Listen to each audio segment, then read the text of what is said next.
If you were to drive from North Bay to Kenora, how long would it take?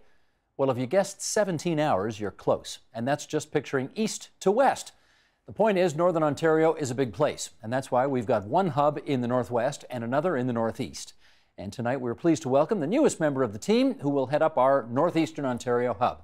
He's Claude Charma, who will already be a familiar face to many north of the French River, and we'll tell you why for those who live south of the French River in just a sec. Claude, welcome. Nice to have you aboard. Thank you very much. Happy to be here. Well, we know Northern Ontario came later in life. Like all good people, where are you from originally?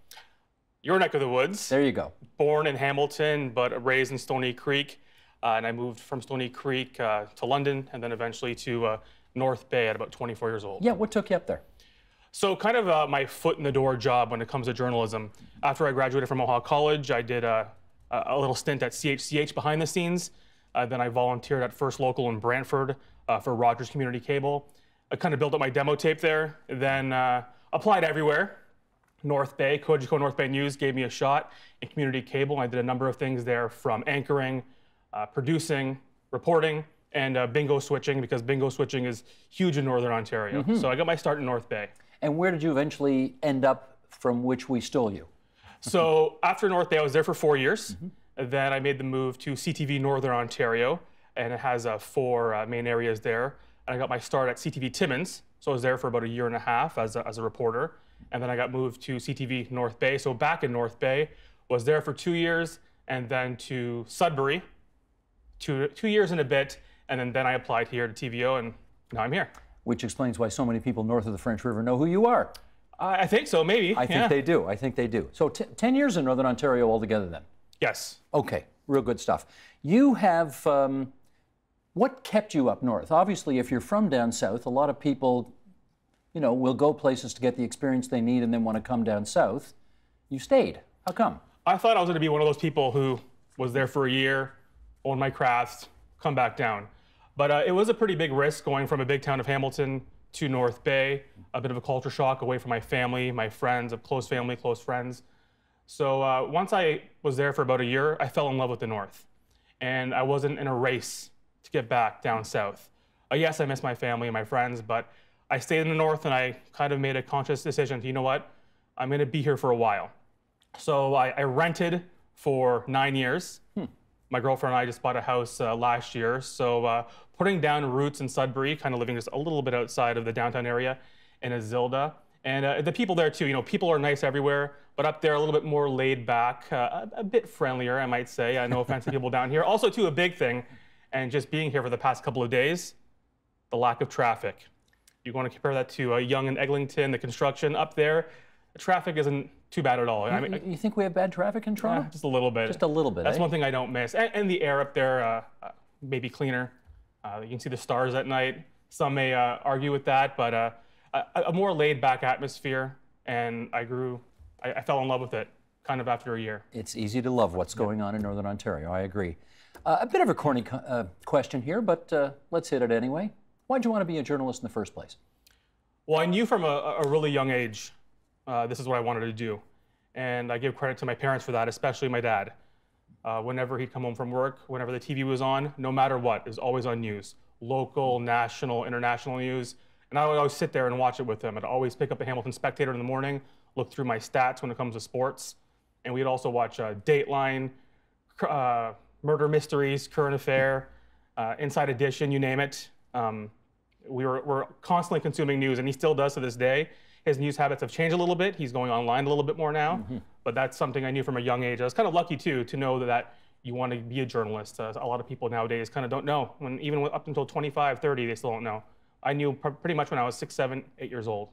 That's terrific. Yeah. That saves a lot of time, actually. It does, yes, yeah. and good for schooling too. And you went to Mohawk College, as you pointed out. Yes. For good education there? Great education. I was part of the broadcast journalism program. It went from 3 years to 2 years back to 3 years, kind of tinkering with it. And journalism was evolving. So I was kind of part of that time where we were still editing on tape to tape, making the transition to digital editing. So yeah, great professors there, great instructors, and I'm really happy I went to Mohawk College. You won't believe this, but back in the day when I used to cut radio reports, we used to use a razor blade to cut tape. and then take a piece of Scotch tape and stitch the, anyway, no one will believe this. I know my kids think I'm a barbarian, that, anyway.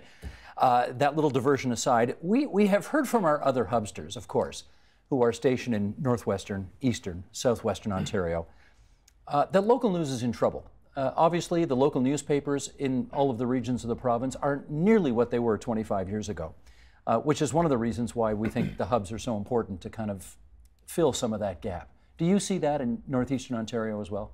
Yeah, and I think like no area is really immune to the downsizing or restructuring, whatever you want to call it. But I think there is an appetite in northeastern Ontario, in the north, for news. And kind of what we're seeing up there too is a lot of news is going to online. I've seen Village Media have these websites. It's kind of click, each news story kind of click link stories is how they're heading. And while there is downsizing and restructuring, there's some kind of advancement as well. When I was at CTV, they added recently a new 5 o'clock show, so one more full hour of news content without taking away any other programming. And there's some good francophone news coverage up there as well. There's print, radio, television. So yeah, it's kind of trying to evolve with the times too, and the consumers up there are pretty passionate about their news. No, I'm not sure it was the last trip, maybe 2 trips ago to Sudbury. Dropped into the Sudbury Star to just see some folks. You know Harold Carmichael at the Sudbury Star? Yes, anyway. I met him in court often. Okay, well, I mean, that newsroom is a fraction of its former self. Now, I'm glad the Sudbury Star is still in business, but I think people are going to be relying on you to fill some of the gaps that have been left by the downsizing of so much journalism up there. You up for it? Definitely, and I mean, this project too is really exciting for that, just seeing what other hubsters are doing as well. I'm kind of maybe a little bit late to the dance in regards to the other hubsters, but seeing their coverage, what they're covering, how they're covering it, it's really exciting, and hopefully I can fill those gaps in certain areas that really aren't used to getting the coverage that some areas are more prone to getting. Well, let's do an example of that right now, because one of the reasons we like this Ontario Hubs project is that there are people all over the province. We're all Ontarians, but we don't necessarily what's going on in other regions of the province, right? So tell us a big story that's happening right now in Sudbury or in northeastern Ontario that you suspect lots of people in the rest of the province don't know anything about, but you find fascinating. Well, I guess one of the big things right now that's going on in Sudbury, where I'm living, is the arena casino debate. What's happening there right now is they're building an arena and casino. Rezoning was just approved this week at City Council. Where are they building it? East of the city, so away from the downtown. So there are people who are heavily against it, both its location and the fact that a casino will also be built on the site. So that's one big story, and it has a lot of moving parts to it. And another one would be some Indigenous issues. Recently, my girlfriend and I had a friend staying with us just this past month. He was shooting a film in Sudbury. And I asked him, he's an Indigenous man, and I said, what are some of the things you want to see, or how is the media handling Aboriginal issues? And he said there are things that are underreported. He said one big thing too is that something he deals with every day is racism. But with that said, he said, yeah, there are some negative stories or some stories that need to be put in the spotlight. But he said there are also some good stories as well, some feel-good stories that may not be covered as often. And I guess an example of that, and it might be one of my first stories as a hubster, is in Serpent River, Garden River. It's kind of First Nation communities in the Sudbury and Sault Ste. Marie area. Groups there are trying to promote hockey for young Indigenous girls. And a big reason for that is to help boost their confidence. So yes, they can get the activity and get some friends, but a big reason for that, they say self-esteem issues is a problem, and they hope to rectify that by having increased hockey activity. Wonderful. Well, we're so glad to have you on the team. We really look forward to your contributions from our Northeastern Ontario hub.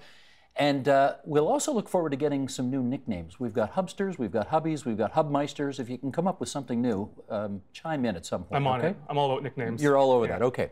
Claude Sharma, our new guy in Northeastern Ontario. He's our Ontario Hub editor there. Claude, great to have you aboard. Thanks. Thanks a lot.